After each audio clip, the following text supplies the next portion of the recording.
하이 굿모닝 에브리온 미라클 모닝의 박재만 목사입니다. 오늘은 열왕기하 15장 내용입니다. 유다왕 아마샤의 아들 아사랴가 왕이 되는 것으로 시작합니다. 성경 보면 우역 역대하 26장이라 조금씩 나오죠. 역대하 26장 27장의 내용이 바로 오늘 열왕기하 15장 내용을 보충해주고 있습니다.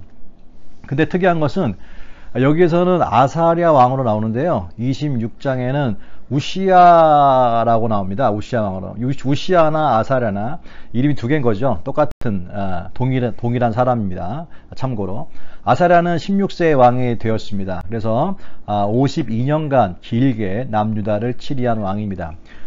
그런 그에게 멘토 같은 사람이 두 사람이 있었는데요. 한 사람은 바로 어머니 여골리아고요. 또 한 사람은 선지자 스가랴였습니다. 열왕기하 15장을 보충해준 26장에 바로 스가랴에 대한 나옵니다. 거기 보면 특별하게 또 이렇게 나오는데 아사랴 즉 우시야죠. 하나님을 찾을 동안에는 하나님이 형통하게 하셨다라고 기록하고 있습니다. 형통은 하나님이 주시는 것임을 잊지 말아야 합니다. 하나님을 찾음으로 하나님 주신 형통으로 나라는 점점 부강해지고요. 그의 명성은 점점 주변국으로 퍼지게 되었습니다. 그런데 이 모든 것이 하나님의 도우심으로 강성해졌다 이렇게 성경은 기록하고 있는 것입니다. 사실 우시야 즉 아사랴 왕은요 왕이 될 때 쉽지 않은 때에 왕이 된 사람이에요. 아버지가 북이스라엘의 포로로 끌려갔죠. 15장의 내용입니다. 포로로 끌려갔지 않습니까? 그리고 남유다는 다시 또 북이스라엘 침공을 받아서요.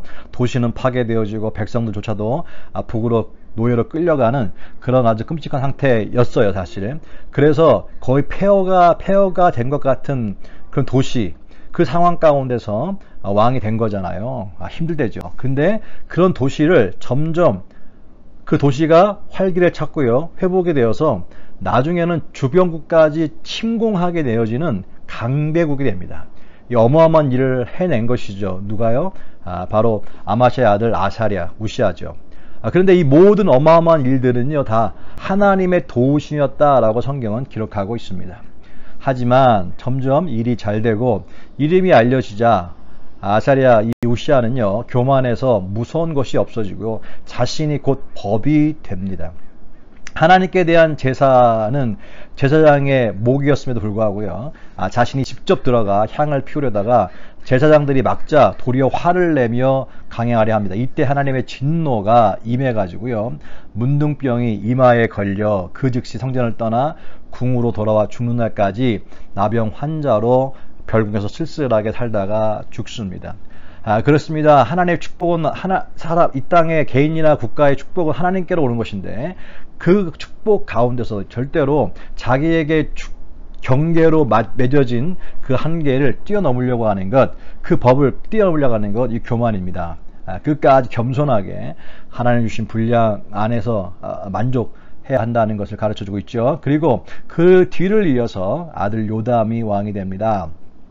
이때 그 왕의 어머니 이름이 또 나오는데요. 여루사라고 기록하고 있습니다. 역대하 27장에 요담에 대한 내용을 또 보충해주고 있는데요. 요담 왕은 그의 아버지 우시야, 할아버지 아마샤죠. 와는 달리 처음부터 끝까지 하나님을 잘 섬기는 왕으로 남습니다. 여호와의 성전을 보수하고요. 성벽을 재건하고 진영을 다시 잘 갖춤으로 내부를 견고하게 하고 또 그런 다음에 외부적으로는 암몬 자손과 전쟁에서 이겨 큰 경제적 이익을 얻게 됩니다. 이 모두가 역대하 27장 6절에 보니까 요담이 그의 하나님 여호와 앞에서 바른 길을 걸었으므로 점점 강하여졌더라 라고 성경은 기록하고 있습니다. 그렇게 해서 끝까지 하나님을 배신하지 않고 남유다를 잘 치려다가 죽은 뒤에 그 아들 아하스가 왕이 되었다라며 15장은 마칩니다. 이 15장 이야기를 읽으면서요.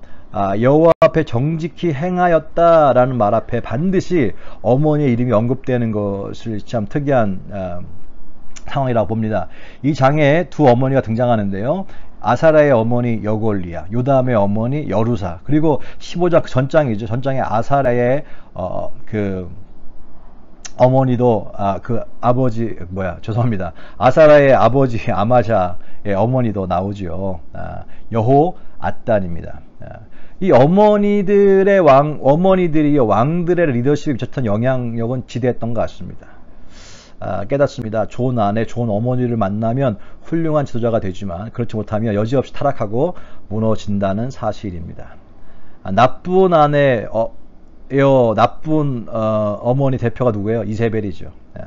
그래서 남편 아합과 그의 딸 아달랴의 인생이 타락하고 무너지지 않았습니까? 다시 한번 인생에 좋은 어머니, 좋은 아내를 만난다고 하는 것이 얼마나 큰 축복인지를 깨닫습니다. 그리고 또 한 가지 주목하게 되는 문장이 여호와 앞에서 바른 길을 걸었으므로 점점 강하여지더라 라는 것입니다. 우리의 강함은 하나님께 있음을 또 잊지 말아야 한다는 것이죠. 사람 앞에서가 아닌 하나님 앞에서 바른 길을 가십시다. 끝까지 믿고 가십시다. 그 인생 반드시 하나님이 점점점 강하게 해주십니다. 점점점 강하게 해주십니다. 오늘도 감사합니다. 내일 뵙겠습니다. 할렐루야.